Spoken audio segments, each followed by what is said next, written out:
Heart cardiologist हूँ मैं Delhi Apollo hospital में। संडे का दिन है और 30 मार्च है 2025। आज जो नवरात्र शुरू हुई है उसका पहला दिन है।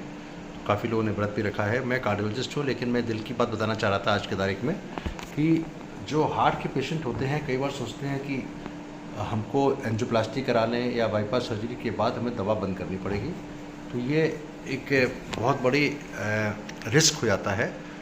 होता क्या है कि हार्ट के अंदर नसें होती हैं 3, और 3 नसों में अगर ब्लॉकेज आता है और अगर ब्लॉकेज ज़्यादा होता है 80% के ऊपर या 70% के ऊपर, उसमें स्टेंट लगाना पड़ता है।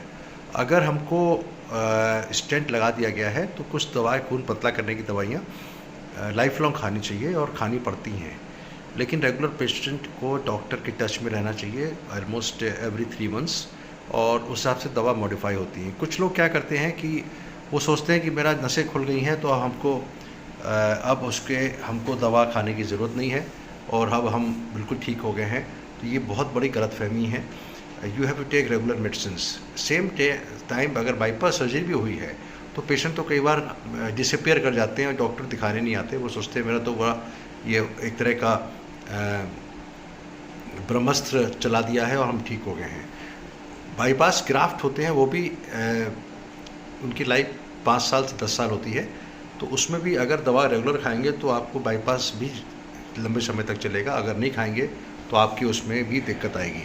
तो मैं ये कहना चाह रहा था इस छोटे से यूट्यूब शॉर्ट्स के माध्यम से कि medicines are very very important. उसमें कुछ दवाएं होती हैं खून पतला करने की, कुछ दवाएं ऐसी होती हैं जो नस को फैलाने के लिए होती हैं, कुछ दवाएं ऐसी होती हैं जो कोलेस्ट्रॉल कंट्रोल करती हैं, कुछ प्लियोट्रोपिक इफेक्ट होता है जिससे और जगह ब्लॉकेज ना आए, क्योंकि जिसको अगर एक जगह ब्लॉकेज आया तो उसको कई जगह ब्लॉकेज आ सकता है। तो दवा रेगुलर खानी है। और मैं एक बात और कहना चाहता हूँ, कुछ लोग केवल माइल्ड ब्लॉकेज होते हैं, एंजियोग्राफी में ज़्यादा ब्लॉक नहीं है, 40-50% है, उनको हम दवा पे रखते हैं, उनको ना बाईपास करते हैं ना एंजियोप्लास्टी करते हैं, इनको भी रेगुलर दवाई खानी है। तो दवा से परहेज, कुछ लोग कहते हैं मैं दवा खा रहा हूँ, मैं बीमार हूँ, अगर दवा बंद हो जाती तो मैं स्वस्थ हो गया। एक साइकोलॉजिकल बैरियर होता है कि if you are taking medicine that means you are healthy.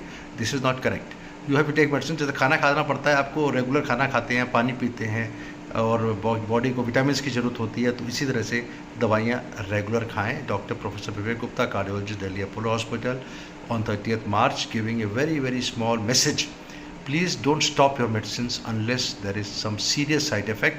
तो फिर आपका डॉक्टर की सलाह लेते हुए बंद करिएगा। नॉर्मली हार्ट की दवा में कोई मेजर साइड इफेक्ट नहीं होता।